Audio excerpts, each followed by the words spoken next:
1980s में south America के एक बहुत ही खूबसूरत गांव लॉस लेरोस नाम की है, जहां पर चारों तरफ हरियाली और खेत ही खेत हैं। उन्हीं में से एक खेत के पास डमासो नाम का एक लड़का छुट्टियों में अपने चाचा के घर में रुका हुआ था। उन दिनों लोग अक्सर जल्दी सो जाया करते थे, इसलिए सब शाम को ही खाना खाकर सो गए थे। डमासो बिस्तर पर लेट तो गया था, पर उसे नींद नहीं आ रही थी। वो बस छत पर लगे पंखे को ही देखे जा रहा था कि तभी अचानक उसे बहुत जोर से जानवरों के करहाने की आवाज आई। वो उठकर बाहर गया तो उसने देखा कि आवाज पास के एक एनिमल शेल्टर से आ रही है, जहां पर बहुत सी गायें थीं। दमासो ने आसमान की ओर देखा तो पूरा आसमान काले बादलों से ढका हुआ था। उसे लगा कि शायद सभी गायें आने वाले तूफान से घबरा रही हैं, इसलिए वो गायों को अंदर वाले तबेले में लेकर जाने के लिए उनके पास गया और गायों को बहुत मुश्किल से एक एक करके अंदर वाले तबेले में लेकर जाने लगा। पर डमासो ने कभी गायों को इतना बेचैन नहीं देखा था। इतनी बेचैनी की वजह से डमासो के लिए उन्हें वहां से ले जाना भी मुश्किल हो रहा था। तेज बारिश भी शुरू हो गई थी। बड़ी मुश्किल से जब उसने कई सारी गायों में से कुछ गायों को अंदर वाले तबेले में भेज दिया तो उसे मीट की बहुत ही गंदी बदबू आने लगी। जैसे जैसे वो और गायों को अंदर भेज रहा था और गायें वहां से कम हो रही थीं, वो बदबू वैसे वैसे बढ़ती जा रही थी। जब कुछ 5-6 गायें बच गईं, तो उसने देखा कि वहां एक बूढ़ी सी गाय की खून से सनी हुई हड्डियां पड़ी। देखकर डमासो वहीं जम गया और जोर से चिल्लाने लगा। पर इससे पहले वो वहां से भाग पाता या कुछ कर पाता, उसको दूर से एक आवाज आई। तेज बारिश के बीच वो मीलों से आती हुई आवाज इतनी भयानक थी कि उसे सुनकर डमासो की रूह कांप गई और उसे सुनते ही डमासो समझ गया कि वो आज मरने वाला है, क्योंकि वो आवाज एल सिल्बॉन की सीटी की थी, जिसका मतलब था कि एल सिल्बॉन उसके पास आ रहा है। डमासो ने एल सिल्बॉन के कई किस्से सुने। उसे याद था कि बचपन में कैसे उसके रिलेटिव्स एक आदमी की कहानी सुनाते थे जिसका एल सिल्बॉन से सामना हुआ था। उसके रिलेटिव्स की कहानी के हिसाब से वो आदमी भी एक ऐसे ही खेत से देर रात अपने घोड़े पर एक फंक्शन में जा रहा था। तभी उस बड़े से वीरान खेत में उस घोड़े का पैर किसी चीज से फिसला। जब उस आदमी ने उतर कर देखा तो वहां एक हिरन की हड्डी पड़ी थी, जिनसे खाया हुआ मांस अभी भी लटक रहा था। इससे पहले कि वो घुड़सवार कुछ समझ पाता, उसे दूर से रूह चीर देने वाली सीटी सुनाई दी। उसने अपने घोड़े को उठाने की कोशिश की, लेकिन बहुत देर हो चुकी थी। उसे अपने से कुछ ही दूर वाले पेड़ पर किसी बड़ी सी चीज के कूदने की आवाज आई। वो घुड़सवार वहां से भागना चाहता था, लेकिन तभी उसके सर पर जोर से एक हड्डी आकर लगी, जिससे उसका सर फट गया। वो घुड़सवार चीखते हुए मदद मांगने लगा, लेकिन कोई फायदा नहीं था, क्योंकि मौत का चेहरा बनकर 19 फीट का एक भयानक आदमी उसके सामने खड़ा था।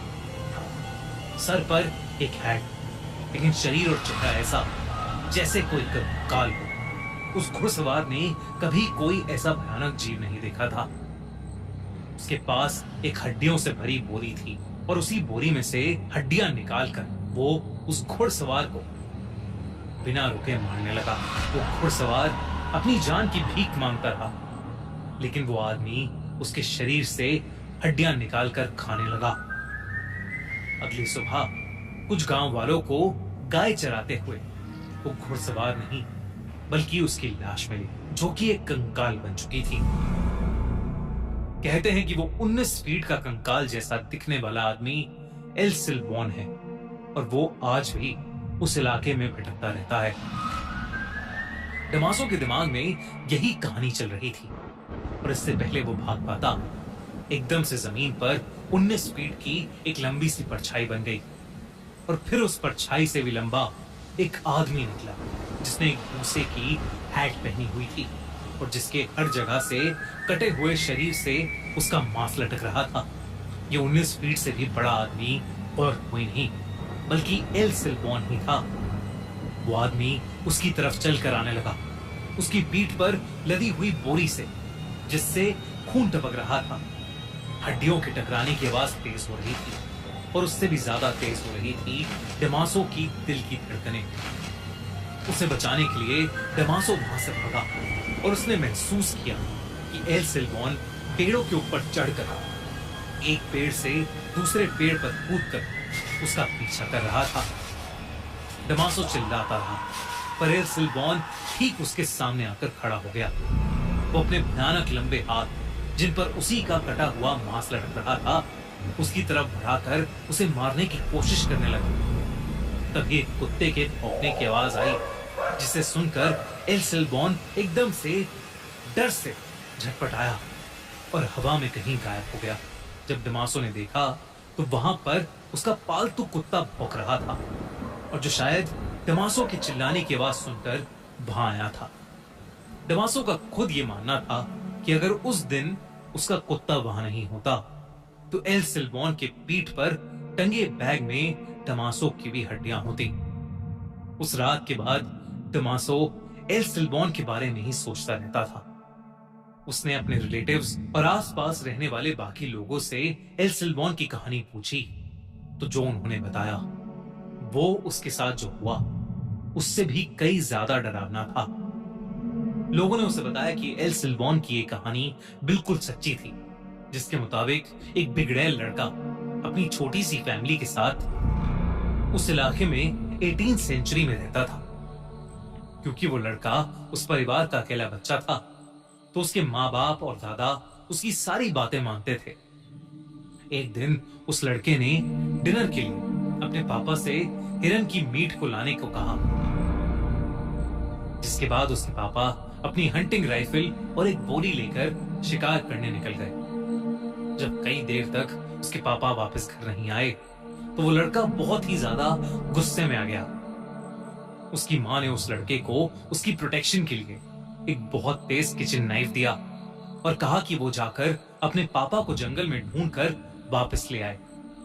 जब वो लड़का वापस आया तो उसके साथ उसके पापा तो नहीं थे, पर उस बोरी में मांस के टुकड़े, अंतड़ियां, कुछ ऑर्गन्स और हड्डियां थीं, जो उसने अपनी मां को जाकर दे दी और हिरन का मांस कहकर पकाने को कहा। उसकी मां को बोरी के अंदर का वो मीट बनाते हुए अजीब लग रहा था और उन्हें शक होने लगा था। तो उस लड़के की मां ने लड़के के दादाजी को अपना डर बताया, जो सुनकर उसके दादाजी ने उस लड़के को बाहर ले जाकर एक पेड़ से बांध दिया और एक हंटर से उसे जोर जोर से मारने लगे, तब तक जब तक उस लड़के ने सच नहीं बता दिया। एक ऐसा सच जो बहुत ही ज्यादा भयानक था। उस लड़के ने बताया कि जब जंगल में उसे अपने पिता मिले तो वो खाली हाथ थे, क्योंकि वो हिरन का शिकार नहीं कर पाए थे। वो लड़का उनसे बहुत ज्यादा गुस्सा हो गया और उसी गुस्से में आकर उस लड़के ने अपने पास पड़े चाकू से उनकी जान ले ली और उसी चाकू से उनका मांस निकालकर बाकी शरीर के टुकड़े टुकड़े कर अपनी बोरी में भर लिए और घर आ गए। ये सच सुनकर उस लड़के के दादा उसे इतनी जोर से हंटर मारने लगे कि उस लड़के के शरीर का मांस उसके शरीर से कट कट के लटकने लगा। उसके दादा ने उसके बाद उसके घाव पर मिर्ची और शराब डालकर उसको पेड़ से खोलकर उसके कंधे पर उसके बाप के मांस और हड्डियों से भरी बोरी डाल दी और उसके पीछे अपने 2 भयानक कुत्ते छोड़कर उसे हमेशा के लिए भटकने के लिए छोड़ दिया। कहते हैं कि उस दिन के बाद से आज तक उस लड़के की आत्मा एल सिल्वॉन के नाम से भटकने लगी। उस इलाके में रहने वाले लगभग सभी लोगों का मानना है कि उनका एक न एक बार एल सिल्वॉन से सामना जरूर हुआ है, जो पेड़ों में बैठकर एक अलग ही तरीके से सीटी बजाता है और जो भी देर रात खेतों में घूमता है उस पर एक जानवर की तरह अटैक करता है। कहते हैं कि वो बस कुत्तों से डरता है और इसीलिए उस इलाके के सभी घरों में लोगों ने कुत्ते पाले हुए हैं। डमासो उस रात अपने कुत्ते की वजह से बच गया, वरना वो भी आज एल सिल्वॉन का शिकार हो जाता। दोस्तों, अगर आपको एल सिल्वॉन का ये अर्बन हॉरर लेजेंड पसंद